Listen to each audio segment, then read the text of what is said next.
ಶ್ರೀರಾಮ್. ನೀವು ನೋಡ್ತಾ ಇದ್ದೀರಾ ಟಿವಿ ವಿಕ್ರಮ. ನಾನು ಸೌಮ್ಯ ಸನಾತನಿ. ನಮ್ಮ ಟಿವಿ ವಿಕ್ರಮದ ಎಲ್ಲ ಕಾರ್ಯಕ್ರಮಗಳ ನೋಟಿಫಿಕೇಶನ್ ನಿಮಗೆ ಸಿಗಬೇಕಂತ ಹೇಳಿದ್ರೆ ನಮ್ಮ ಟಿವಿ ವಿಕ್ರಮ ಚಾನೆಲ್ ಅನ್ನು ಸಬ್ಸ್ಕ್ರೈಬ್ ಮಾಡಿ, ಹಾಗೆ ಬೆಲ್ ಬಟನ್ ಕ್ಲಿಕ್ ಮಾಡೋದನ್ನ ಖಂಡಿತ ಮರಿಬೇಡಿ. ಒಂದು ವಿಷಯ ತುಂಬಾ ಕನ್ಫ್ಯೂಸ್ ಆಗ್ತಾ ಇದೆ. ಭಾರತ ಆಪರೇಷನ್ ಸಿಂಧೂರ್ ಮಾಡಿದ್ರಿಂದ ಪಾಕಿಸ್ತಾನಕ್ಕೆ ಜಾಸ್ತಿ ಹಾನಿ ಆಯಿತು ಅಥವಾ ಕಾಂಗ್ರೆಸ್ ಪಕ್ಷಕ್ಕೆ ಜಾಸ್ತಿ ಹಾನಿ ಆಯಿತು? ಸಿಕ್ಕಾಪಟ್ಟೆ ಕಾಡ್ತಾ ಇರುವಂಥ ಪ್ರಶ್ನೆ ಇದು. ನೋಡಿ, ಇಡೀ ದೇಶಕ್ಕೆ ದೇಶವೇ ನಮ್ಮ ಸೈನಿಕರ ಸಾಹಸವನ್ನು ಹೊಗಳ್ತಾ ಇದೆ. ಆದರೆ ದುರಂತ ಏನು ಗೊತ್ತಾ? ಕಾಂಗ್ರೆಸ್ ಆ ಸಾಹಸದ ಸಾಕ್ಷಿ ಕೇಳ್ತಾ ಇದೆ. ಇದು ಕಾಮಿಡಿ ಅನಿಸಬಹುದು, ಆದರೆ ನನಗೆ ಇಲ್ಲಿ ಕಾಂಗ್ರೆಸ್ನ ಹತಾಶೆ ಕಾಣಿಸ್ತಾ ಇದೆ. ತಲೆ ಕೆಟ್ಟಿರೋ ಕಾಂಗ್ರೆಸ್ ನಾಯಕರು ಕಾಣಿಸ್ತಾ ಇದ್ದಾರೆ. ಪಾಕಿಸ್ತಾನದ ಮೇಲೆ ಅವರಿಗೆ ವಿಶೇಷವಾಗಿ ಹುಟ್ಟಿಕೊಂಡಿರುವಂಥ ಅಭಿಮಾನ ಮತ್ತು ಪ್ರೀತಿ ಕಾಣಿಸ್ತಾ ಇದೆ. ಅವನ್ಯಾರೋ ಕೋತಿ ಮಂಜುನಾಥನೋ ಕೊತ್ತೂರು ಮಂಜುನಾಥನೋ ಎದೆ ಸೀಳಿದ್ರೆ 4 ಅಕ್ಷರ ಇಲ್ಲದ ನಾಲಾಯಕ್ ಭಾರತೀಯ ಸೇನೆ ಬಗ್ಗೆ ಮಾತಾಡ್ತಾನೆ. ನಮ್ಮವರು ಏನ್ ಮಾಡಿದ್ದಾರೆ ಮಹಾ? 4 ಫ್ಲೈಟ್ ಹಾರಿಸಿ ಅದಕ್ಕೆ ಆಪರೇಷನ್ ಸಿಂಧೂರು ಹೆಸರಿಟ್ಟಿದ್ದಾರೆ. ಪಾಕಿಸ್ತಾನದಲ್ಲಿ ಸತ್ತವರ ಸಂಖ್ಯೆಗೆ ಸಾಕ್ಷಿ ಇಲ್ಲ ಅಂತಾನೆ. ಏನ್ ಮಾಡಿದ್ದಾರೆ? ಸುಮ್ಮನೆ ಬೂಟಾಟಿಕೆಗೆ 4 ಫ್ಲೈಟ್ ಮೇಲೆ ಕಳಿಸ್ಬಿಟ್ಟು ಬಂದ್ಬಿಟ್ಟು ಇದು ಮಾಡೋದಾ? ಇದಕ್ಕೆ ಪರಿಹಾರನ ಇದು? ಏನು ಮಾಡ್ಬಿಟ್ಟಿದ್ದೀವಿ? ಅಲ್ಲಿ ಹೊಡೆದ್ಬಿಟ್ವಿ, ಇಲ್ಲಿ ಹೊಡೆದ್ಬಿಟ್ವಿ, ಇಲ್ಲಿ ಹೊಡೆದ್ಬಿಟ್ವಿ. ಯಾರು ಹೊಡೆದಿದ್ದಾರೆ ಅಂತ ಏನು ಡಿಕ್ಲರೇಷನ್? ಯಾರು ಸತ್ತಿದ್ದಾರೆ, ಏನಾಗಿದೆ, ಏನು? ನಾವು ಸಾಮಾನ್ಯ ಪ್ರಜೆಗಳ ಮೇಲೆ ಎಲ್ಲೇ ಆಗಲಿ ವಾರ ಮಾಡುವಂಥದ್ದನ್ನು ನಾವು ವಿರೋಧ ಮಾಡ್ತೇವೆ. ಸಾಮಾನ್ಯ ಪಾಕಿಸ್ತಾನ ಪ್ರಜೆಗಳಾಗ್ಬೋದು, ಕರ್ನಾಟಕ ಪ್ರಜೆಗಳಾಗ್ಬೋದು, ಭಾರತ ದೇಶ ಪ್ರಜೆಗಳಾಗ್ಬೋದು, ಬಾಂಗ್ಲಾದೇಶ ಆಗ್ಬೋದು, ಚೈನಾ ಆಗ್ಬೋದು, ಅಫ್ಘಾನಿಸ್ತಾನ ಆಗ್ಬೋದು, ಯಾವುದೇ ದೇಶದ ಸಾಮಾನ್ಯ ಪ್ರಜೆಗಳ ಮೇಲೆ ವಿರೋಧ, ಏನಾದರೂ ವಾರ್ ಮಾಡೋದು ಇಂಥದ್ದು ಮಾಡಿದ್ರೆ ನಾವು ವಿರೋಧನ. ಅದಕ್ಕೆ ಏನೋ 4 ಹೊಡೆದಿದ್ದೀವಿ ಅಂತ ಹೇಳ್ತಾ ಇದ್ದಾರೆ ಅಷ್ಟೇ. ನನಗೂ ನೋಡಿದ್ದೆ ಟಿವಿನಲ್ಲಿ, ನೀವು ಹೇಳಿದ್ದೆ, ನಾನು ನೋಡಿದ್ದೆ, ನನಗೇನು ಬೇರೆಯವ್ರು ಹೇಳಿದ್ದೆಲ್ಲ, ನೀವು ಹೇಳ್ತಾ ಇದ್ದಿದ್ದೆ. ನಿಮ್ಮ ಟಿವಿಗಳಲ್ಲೆಲ್ಲ ಬಂದಿದ್ದು ಹೊಡೆದಿದ್ದಾರಂತೆ, ಅಲ್ಲಿ ಇಷ್ಟು ಜನ ಹೋಗಿದ್ದಾರಂತೆ, ಕನ್ಫರ್ಮ್ ಆಗಿ 100 ಜನನ ಹೊಡೆದಿದ್ದಾರೆ ಅಂತ ನೀವು ಯಾರಾದ್ರೂ ಟಿವಿಯವ್ರು ಹೇಳಿದ್ರ?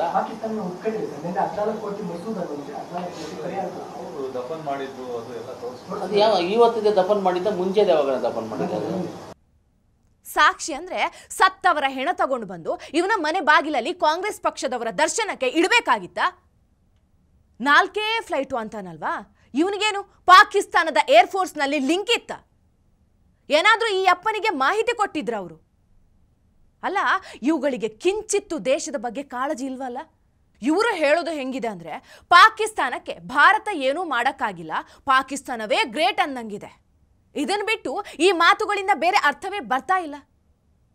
ಎಂಥ ವಿಪರ್ಯಾಸ ನೋಡಿ. ಪಾಕಿಸ್ತಾನದ ಪ್ರಧಾನಿ ರಾತ್ರಿ 2:30ಕ್ಕೆ ನನಗೆ ಸೇನಾ ಮುಖ್ಯಸ್ಥ ಕಾಲ್ ಮಾಡಿದ್ದ, ನಮ್ಮ ಏರ್ಬೇಸ್ ಮೇಲೆ ದಾಳಿ ಆಗಿದೆ ಅಂತ ಹೇಳಿದ್ದ ಅನ್ನೋದನ್ನ ಅವನೇ ಹೇಳ್ಕೊಳ್ತಾನೆ. 9:10 की दरमियानी रात में तकरीबन 2:30 बजे शिफा सलार जनरल सईद आसिम मुनीर ने मुझे सिक्योर फोन पे मुझे बताया कि वज़ीर-ए-आज़म साहब, हिंदुस्तान ने अपने बैलिस्टिक मिसाइल अभी लॉन्च किए हैं, एक नूर खान एयरपोर्ट पे गिरा है और कुछ और दूसरे इलाकों में गिरे हैं. ಅವರೇ ಒಪ್ಕೊಂಡ್ರು ಕೂಡ ಈ ಮುಟ್ಟಾಳರು ಸಾಕ್ಷಿ ಕೇಳ್ತಾರೆ. ಸರ್ಜಿಕಲ್ ಸ್ಟ್ರೈಕ್ ಮಾಡಿದಾಗಲೂ ಇದೇ ಅಲ್ವೇ ಮಾಡಿದ್ದು? ಇವರದ್ದು ಲಾಜಿಕ್ ಹೇಗಿದೆ ನೋಡಿ. ಯುದ್ಧ ಶುರುವಾದಾಗ ಮಹಾತ್ಮ ಗಾಂಧಿಯ ಶಾಂತಿ ಮಂತ್ರವನ್ನು ಹಾಕಿ ಯುದ್ಧದಿಂದ ಏನು ಪ್ರಯೋಜನ ಅಂತ ಹೇಳ್ತಾರೆ. ಈಗ ಕದನ ವಿರಾಮ ಯಾಕೆ ಮಾಡಿದ್ದು ಅಂತಾರೆ. ಅಂದರೆ ಈ ನಾಲಾಯಕಗಳು ಏನು ಮಾಡಿದ್ರು ಕೂಡ ಪ್ರಶ್ನೆ ಮಾಡಿಯೇ ಮಾಡ್ತಾರೆ. ಇಡೀ ವಿಶ್ವದ ಮುಂದೆ ಭಾರತದ ಡಿಫೆನ್ಸ್ ಹೇಗಿದೆ ಅನ್ನೋದನ್ನು ತೋರಿಸಿದ್ದೀವಿ. ನಾವು ಯಾರಿಗೂ ಕಡಿಮೆ ಇಲ್ಲ. ನಾವೇ ಡಿಫೆನ್ಸ್ ವೆಪನ್ಗಳನ್ನು ರೆಡಿ ಮಾಡ್ಕೊಂಡಿದ್ದೀವಿ.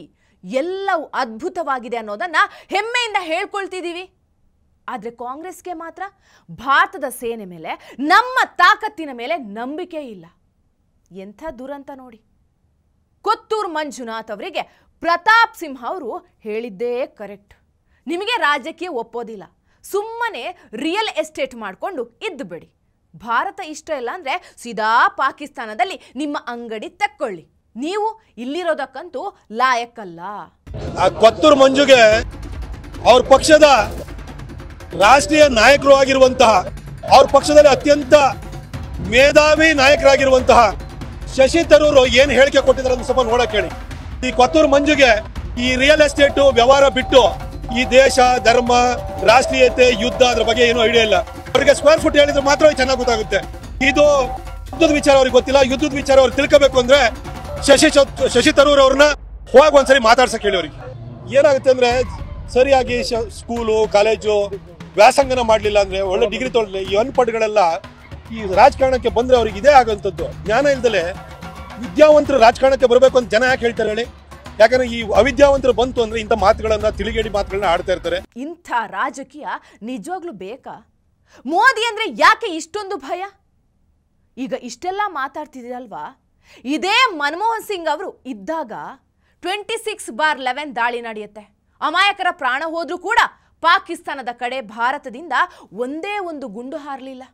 Sonia ji and I have come to Mumbai to share the deep sorrow of the people of Mumbai at this tragedy. The terrorists have struck once again, and we have to make collectively every effort to ensure that the injured recover their normal health. Those who have lost their dear ones, to them I express our deep sympathy and condolences. The terrorists have the advantage of surprise. This time there was no advance indication, but the state administration has risen remarkably well to the occasion in the aftermath of this tragedy. Within 1 hour of this tragedy, all the injured persons were sent to various hospitals. There has been a remarkable coordination of effort between the center and the state government. Now our task is to find out who the culprits are and how we can, working together, bring them to book. I once again convey my deepest condolences to those who have lost their dear ones, to the injured and their families. I pray that they will recover to their normal health soon. ಇವರ ಯೋಗ್ಯತೆಗೆ ತಹವೂರಾಣ. 26/11 ದಾಳಿಯ master mind ಈತ ಅಮೆರಿಕದಲ್ಲಿದ್ದಾನೆ ಅನ್ನೋದು ಗೊತ್ತಿದ್ರೂ ಕೂಡ ಇಷ್ಟು ವರ್ಷ ಆತನನ್ನ ಭಾರತಕ್ಕೆ ಕರ್ಕೊಂಡು ಬರೋದಕ್ಕೆ ಆಗ್ಲಿಲ್ಲ. ಇವರು ಮೋದಿ ಸರ್ಕಾರದ ಬಗ್ಗೆ ಮಾತಾಡ್ತಾರೆ. ಮಿಸ್ಟರ್ ಕೊತ್ನೂರ್ ಮಂಜುನಾಥ್ ಅವರೇ, ನಿಮಗೆ ಇದೇ ಡೌಟ್ ಇನ್ನೂ ಇದ್ರೆ ಮೋದಿ ಅವರಿಗೆ ಸ್ಪೆಷಲ್ ರಿಕ್ವೆಸ್ಟ್ ಮಾಡಿ ಕೇಳ್ಕೊಳ್ಳಿ, ನನಗೆ ಸಾಕ್ಷಿ ಬೇಕು, ಹೀಗಾಗಿ ನಾನು ಗಡಿಯಲ್ಲಿ ನಿಂತು ನೋಡ್ತೀನಿ ಅಂತ. ಅದು ಆಗಿಲ್ಲ ಅಂದ್ರೆ ಪಾಕಿಸ್ತಾನಕ್ಕೆ ಕಳಿಸ್ಕೊಳ್ಳೋಣ. ಹೆಂಗೂ ನಿಮಗೆಲ್ಲ ಸ್ವರ್ಗ ಅಲ್ವಾ? ಸ್ವರ್ಗ ಹೇಗಿದೆ ದಾಳಿಯ ನಂತರ ಅಂತ ಒಂದು ಟ್ರಿಪ್ ಹಾಕೊಂಡು ಬನ್ನಿ. ಟಿವಿ ವಿಕ್ರಮ, ದೇಶ ನಿಮ್ಮ ಕೈಯಲ್ಲಿ. ಈ ಕಾರ್ಯಕ್ರಮ ನಿಮಗೆ ಇಷ್ಟ ಆಗಿದ್ದಲ್ಲಿ ಲೈಕ್, ಶೇರ್ ಹಾಗೂ ಕಮೆಂಟ್ ಮಾಡಿ. ಟಿವಿ ವಿಕ್ರಮದ ಕಾರ್ಯಕ್ರಮಗಳನ್ನು ನಿರಂತರವಾಗಿ ವೀಕ್ಷಿಸಲು ಸಬ್ಸ್ಕ್ರೈಬ್ ಮಾಡಿ, ಬೆಲ್ ಐಕನ್ ಒತ್ತಿ.